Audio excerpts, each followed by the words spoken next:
Olá pessoal, tudo bem? Me chamo Ivete Luna, sou professora do Instituto de Economia da Unicamp. Hoje vamos estudar a distribuição TG-Student e como utilizar uma variável aleatória com esta distribuição para fazer testes sobre a média com a variância agora sim desconhecida. Veja aqui neste slide. Temos essa variável aleatória que eu vou chamar de T. Perceba que no numerador nós temos a média amostral centrada no zero, né? Porque eu estou tirando a média populacional. E no denominador eu tenho o desvio padrão amostral dividido pela raiz do tamanho da amostra. Se a gente trocasse este S pelo sigma, que é o nosso desvio padrão populacional, a gente teria aqui uma variável aleatória normal padrão, que nós já conhecemos e utilizamos para fazer testes sobre a média, quando a variância era conhecida, quando nós tínhamos o sigma. Mas neste caso, ó, aparece o desvio padrão amostral. Então, isto aqui no denominador contaria como uma proxy não viesada do desvio padrão da média amostral, né? Só que aqui, veja bem, no numerador a gente tem uma variável aleatória, que é essa x barra. No denominador, temos outra variável aleatória, que é o desvio padrão amostral. Isto porque tanto a média como o desvio amostral dependem da amostra.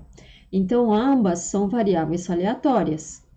Se você divide o numerador por sigma e o denominador também por sigma, você vai perceber aqui, né, que no numerador você vai ter uma distribuição, uma variável aleatória com distribuição normal padrão, e no denominador, né, a raiz de uma Q quadrada com n-1 graus de liberdade. Só que dividido por n-1, porque o n-1 aqui não está, né? E ele faz parte daquela variável aleatória aqui quadrado que estudamos no vídeo anterior sobre a distribuição Q quadrado e teste de variância. Então, há uma variável aleatória em que no numerador tem uma distribuição normal padrão e no denominador tenho a raiz desta aqui quadrado dividida pelo seu número de graus de liberdade, né? Se diz, né, que é uma variável aleatória com uma distribuição T de student, né? E essa distribuição T de student se caracteriza também, assim como aqui quadrado, pelo seu número de graus de liberdade. Da onde que vem esses graus de liberdade? Daqui quadrado do denominador. Isso também foi tema do vídeo anterior, né? Então, nós temos agora esta estatística que surge, né, desta variável aleatória com distribuição T de student com n-1 graus de liberdade. E veja que para construir esta estatística, nós não fazemos mais uso da variância populacional, certo? Então, quando a gente desconhece a variância e precisamos inferir sobre a média da população, sobre este MI, né? Nós não utilizaremos mais a distribuição normal padrão, e sim uma distribuição T de student. Como é que é uma distribuição T de student? Ela parece mais a uma normal do que uma Q quadrada. Porém, ela é um pouco mais afunilada, né? Ela não é tão gordinha no meio, né? Portanto, essas caudas vão ser um pouquinho mais pesadas. Mas, assim como a normal, ela é simétrica. Então, quando a gente vai fazer um teste bilateral, por exemplo, usando a T de student, o valor crítico à esquerda será em módulo igual ao valor crítico da cauda direita, né? Diferente, né? Como a gente viu no caso da distribuição Q quadrado e os testes da variância. Ela também pode assumir valores positivos e negativos, porque assim como a normal padrão, ela vai ser centrada no zero. No caso da tabela do Bossab, para aqueles que não utilizam o R, a gente tem que ela é construída, né, a partir do número de graus de liberdade da distribuição. Você entra, né, numa linha, se não me engano, com o número de graus de liberdade, que aqui a gente está representando por V, e que sabemos que é igual ao tamanho da amostra menos 1. E no corpo da tabela, a gente vai encontrar o valor crítico, tal que a probabilidade do valor observado da estatística da variável aleatória estar contido neste intervalo, menos TC, TC, é igual a 1 menos esta probabilidade. E que probabilidade que é esta? Justamente aquela que está dividida entre ambas as caudas, certo? Então, se eu tenho prob, eu tenho que prob sobre 2 representará ou será representado pela área à esquerda deste valor crítico, enquanto que prob sobre 2 também estará representado pela cauda ou pela área à direita deste valor crítico. Portanto, no corpo da tabela, nós teremos 1 menos prob, tá? Então, prestem atenção caso vocês utilizem a tabela do Bootstrap. Essa figurinha eu puxei desse site aqui, onde há algumas instruções boas no R também para a estatística, tá bom? Muito bem, no R, como é que a gente faz? A gente segue o padrão. Lembra que para o caso da normal, a gente tinha as funções QNorm e PNorm. Q de quantil, norm de distribuição normal. P de probabilidade, norm de distribuição normal. No caso daqui quadrado, a gente teve o Q, XISC, de Chi-square em inglês, né, daqui quadrado, e P, XISC, novamente, P de probabilidade, XISC de Chi-square. No caso da T de student, o padrão permanece. Q de quantil, T do nome da distribuição T de student. Novamente, como essa distribuição é definida pelos seus graus de liberdade, eu preciso um segundo argumento, que aqui eu denoto por DF, de Degree of Freedom, que representa os graus de liberdade dessa distribuição. Se eu quero o valor crítico, eu dou como input, no primeiro argumento, o valor da probabilidade, referente à chance da estatística T ser menor que este valor crítico, né? Como sempre também, seguindo o padrão do caso da normal e do caso daqui quadrado. E aí, se a gente quer o oposto, a gente quer a probabilidade, não o quantil, a gente utilizará a função P seguida do T de student. Novamente, como input agora, então, o quantil, o mesmo TC aqui, e os graus de liberdade que caracterizam essa função. Então, a sequência, o mecanismo de funcionamento destas duas funções estatísticas do R seguem o padrão da QNorm e da função PNorm, tá?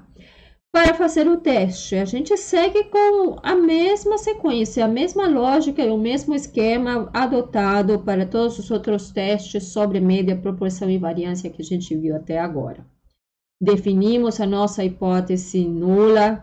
Lembra que ela sempre é uma afirmação pragmática sobre um parâmetro, ela me fornece informação, dado que eu preciso para construir o meu teste. Em um primeiro momento, assumimos que esta afirmação é verdadeira. Definimos a seguir a nossa hipótese alternativa de acordo com o que nós queremos provar, pode ser um teste unilateral ou bilateral. Logo, a seguir, especificamos o instrumento e a distribuição amostral que utilizaremos. No caso, não tendo a variância populacional, utilizaremos a T de student, esta variável aleatória definida assim, que nós já sabemos agora, que tem uma distribuição T de student com n-1 graus de liberdade. Dado o nível de significância, nós definimos a região crítica, ou seja, nossa regra de decisão. Verificamos as evidências na amostra, calculamos a estatística observada, Aqui talvez pudesse ter colocado um X barra OPS, né? A evidência na amostra. O S a gente já sabe que é o desvio padrão amostral. E a partir dessa informação e da nossa regra de decisão já definida, chegamos a uma conclusão ou a uma decisão. Rejeitamos a hipótese se, obviamente, a estatística observada pertencer à região crítica, certo? Então, vejam que o procedimento de um teste de hipóteses é o de tomar uma decisão, independente do parâmetro que você queira analisar. O importante é você escolher apropriadamente o instrumento que você vai utilizar, porque ele determina a distribuição amostral que você vai utilizar e o que você precisa observar na amostra, né? Então, a modo de resumo, esta tabelinha contém um apanhado dos diversos testes que a gente já viu. Eles estão por coluna, observa aqui. Em função da afirmação dada pela nossa hipótese nula, que está aqui na primeira linha da tabela, seja para a média com variância conhecida, para a proporção, para a variância, para a média com variância desconhecida, com um tamanho da amostra decente, a gente já especificou qual é o instrumento a utilizar em cada caso, né? Qual é a distribuição a utilizar em cada caso. Essas informações aparecem nesta tabela nas linhas 2 e 3. Tanto a distribuição amostral como a estatística a observar. Então, para o caso da média com variância conhecida, nós utilizaremos a distribuição normal padrão, né? Para fazer inferência sobre a média populacional. Se a variância for desconhecida, agora nós sabemos que utilizaremos a estatística T com distribuição T de student com N-1 graus de liberdade. Para a proporção, dependendo do caso, a gente vai usar a normal padrão ou, né, desconhecendo a proporção de fato, né, é recomendável, eu não coloquei aqui, mas eu falo, é recomendável usar a T de student. Ainda, à medida que o tamanho da amostra aumenta, a T de student tende para uma normal padrão. Por isso, até que nas tabelas dos livros, você chega a ter um teto, um máximo de número de graus de liberdade, porque acima desses valores, dá na mesma, entendeu? Utilizar a T de student ou a normal padrão. As probabilidades não são tão distintas assim para um N grande, ou seja, um número grande de graus de liberdade para o caso da T de student, tá? Por isso que eu deixei aqui a normal padrão, mas se o N for pequenininho, é bom ter cuidado e é melhor optar pela T de student, tendo em vista que a gente desconhece a proporção populacional, tá? Para o caso da variância, nós utilizaremos aqui quadrado com N-1 graus de liberdade e observaremos na amostra a estatística colocada aqui, ó, neste quadro, né? Aqui quadrado, que depende da variância amostral, tá bom? O zero aqui indica que estamos utilizando informações dadas pela nossa hipótese nula, tá bom? Muito bem, vamos para um exemplo. Uma indústria afirma que a média do nível de pH na água do rio mais próximo é de 0,68. Selecionando 19 amostras de água, medimos os níveis de pH e chegamos a uma média amostral igual a 0,67 e um desvio padrão de 0,24. Percebe que isso aqui não é a variância amostral, é o desvio padrão, tá? Há evidências suficientes para rejeitar a afirmação da indústria? Ou seja, você quer verificar a veracidade desta afirmação aqui, ó, na primeira frase. A média do nível de pH da água é igual a 0,68. A amostra te dá um valor inferior, ó, 0,67. E um desvio padrão igual a 0,24 observado na amostra, ou seja, tem amostras com um pH médio de um pH de 0, acima de 0,80 e outras, né, amostras de água com pH inferior a 0,4. Em função dessas informações, você tem que decidir se você aceita esta afirmação como correta ou não. E isso, a 5% de significância, e além disso te pede para construir um intervalo de confiança para a média populacional, a média de pH, a 90% de confiança, certo? Aqui eu fiz um esboço do que nos ajudaria a resolver o exercício. Então, nós temos aqui todas as informações dadas. Ó, a afirmação é que a média é 68, o tamanho da amostra é 19, a média amostral deu 0,67. O desvio padrão, cuidado, é o S, não S ao quadrado, é igual a 0,24. O nível de significância 5% para o teste, o nível de confiança 90% para o intervalo de confiança. Veja que aqui eu especifico, então, as nossas hipóteses nula e alternativa. A hipótese nula é sempre de igualdade, eu só quero verificar se o pH é esse mesmo ou não, né? Então, o meu teste será um teste bilateral. O instrumento vai ser essa estatística T, que a gente sabe que representa uma variável aleatória com distribuição T e N-1 graus de liberdade. A distribuição T é uma distribuição simétrica, você finge que isso aqui é uma curva simétrica, que isso aqui é um eixo horizontal, representando os valores possíveis da minha variável aleatória com distribuição T de student.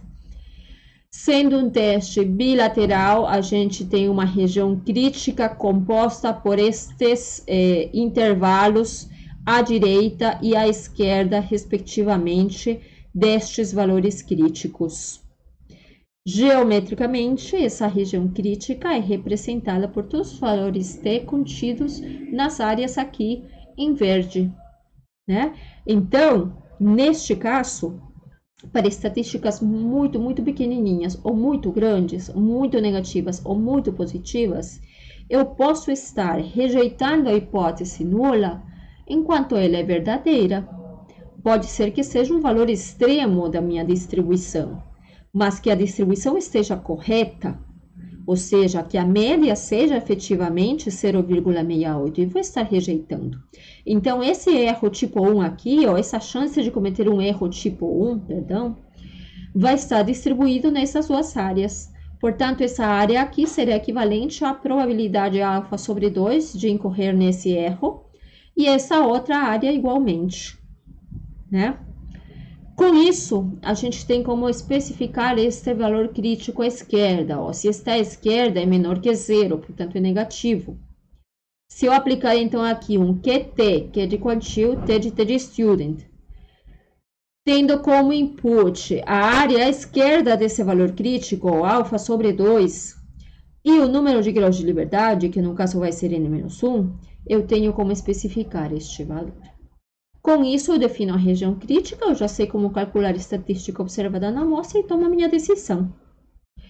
Para o intervalo de confiança, veja que a regra continua a mesma, né? Dado um nível gama de confiança, o intervalo de confiança para o meu parâmetro média será igual à média amostral observada, mais menos uma margem de erro. E essa margem de erro, e num primeiro momento, tendo a variância conhecida, era igual a esse valor crítico dado gama, vezes o desvio padrão da nossa média amostral, que é igual a sigma sobre raiz de n. Só que a gente não tem mais esse sigma. Eu não tenho. Olha aqui a minha lista de informações. Não tenho. E você não vai ter na prática, né? Se você tivesse, você teria a média, né? Então, eu vou usar o que eu tenho de melhor, que vai ser o desvio padrão amostral.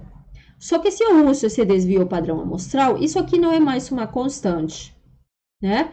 Então, eu não posso continuar usando aqui o valor crítico da normal padrão. Eu tenho que utilizar um valor crítico associado a uma T de student, porque eu não tenho mais a variância conhecida da população, né? Eu tenho apenas a variância amostral, ao elevar ao quadrado o S, certo?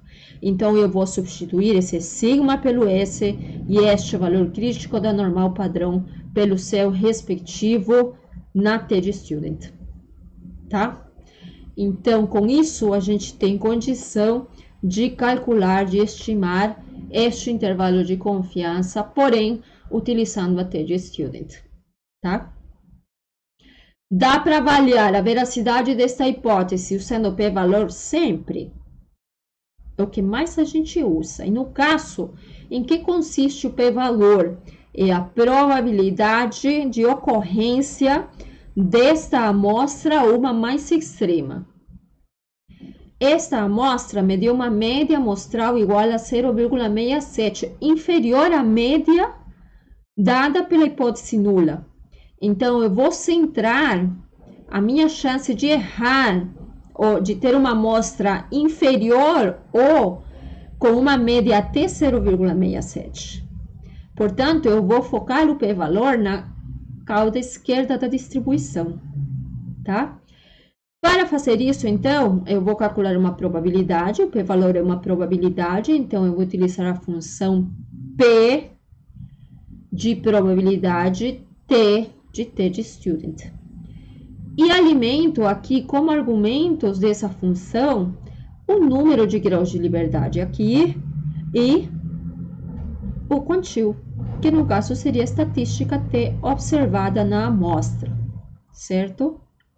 Calculo esse p-valor se ele for inferior à margem de erro, né, que eu especifiquei, é porque eu me posicionei dentro da região crítica, portanto, eu vou rejeitar a hipótese nula. Se ele der maior, é porque eu estou fora da região crítica, portanto, essa amostra não é tão esquisita assim, é bem coerente com a distribuição gerada a partir da afirmação dada pela hipótese nula. Então, eu não vou rejeitar a mesma. Tá bom? Vamos agora para o nosso R, eu vou apagar aqui e passar para mostrar os resultados numéricos. Eu já passei aqui, né, o enunciado. Veja que aqui a gente tem a lista de todas as informações dadas pelo problema.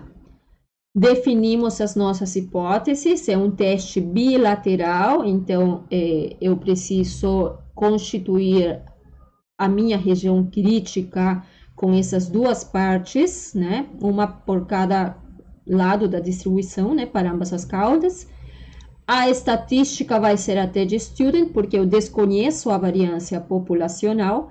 O número de graus de liberdade, que aqui a gente está chamando de V, que vai ser igual ao n menos 1, no caso, então, 18.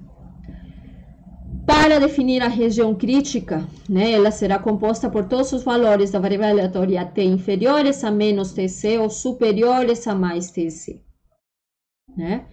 O teste aqui é um teste bilateral, este tc aqui que eu vou definir com a minha função QT, do jeito que a gente já explicou no slide, ó.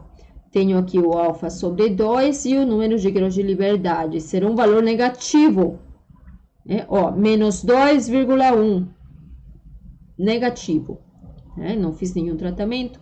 A estatística observada na amostra. A média amostral menos a média dada pela hipótese nula, que no caso é 0,68. Ó, aqui, 0,68. Coloquei mu, podia ser mi, média, qualquer coisa aí, tá? É um nome só para a média. Dividido pela estimativa do desvio padrão da média amostral, o S sobre a raiz de N. Por isso que eu coloquei tudo entre parênteses, ó. S sobre a raiz de N. Né?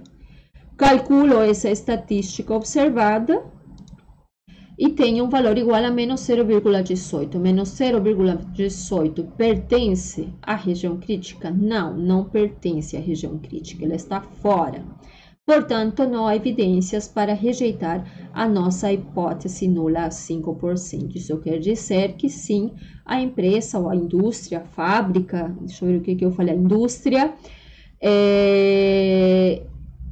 está correta, ou pelo menos podemos admitir a veracidade da afirmação colocada pela indústria sobre a média do pH da água, tá?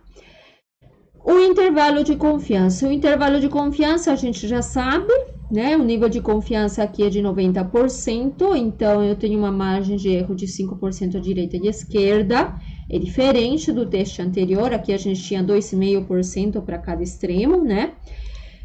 O valor crítico, então, depende do gama, né? Percebe aqui, ó, Se tenho gama no corpo da distribuição, então para cada cauda, né, para cada pedacinho da cauda que fica de fora, eu vou associar a diferença sobre 2, ou seja, 1 menos gama, tudo entre parênteses, dividido por 2. Essa vai ser a área esquerda, né, daquele valor crítico aqui identificado. Vê o número de graus de liberdade novamente, calculo este valor crítico para o meu intervalo de confiança, e eu tenho que esse valor agora é menos 1,73, né? Temos o desvio padrão, calculo o desvio padrão da média amostral, que a gente já tinha utilizado, inclusive aqui em cima, dava para ter calculado ele antes, e a margem de erro, né? Percebe que aqui eu estou pegando o valor absoluto desse valor crítico, porque eu estou olhando aqui o valor crítico que define o meu intervalo de confiança, porém na cauda esquerda, então vai ser um valor negativo, né? Então aqui eu vou pegar apenas o seu módulo para depois sim construir esse intervalo de confiança. E perceba, o intervalo de confiança, 90% vai de 0,57 a 0,76 para a minha média populacional, a média de pH. A média de pH que a empresa, a indústria afirma que há na água, que é observada na água, que se tem na água, não, né? É de 0,68, e percebe como ele pertence a este intervalo, né? Se não fosse assim, ele não estaria contido.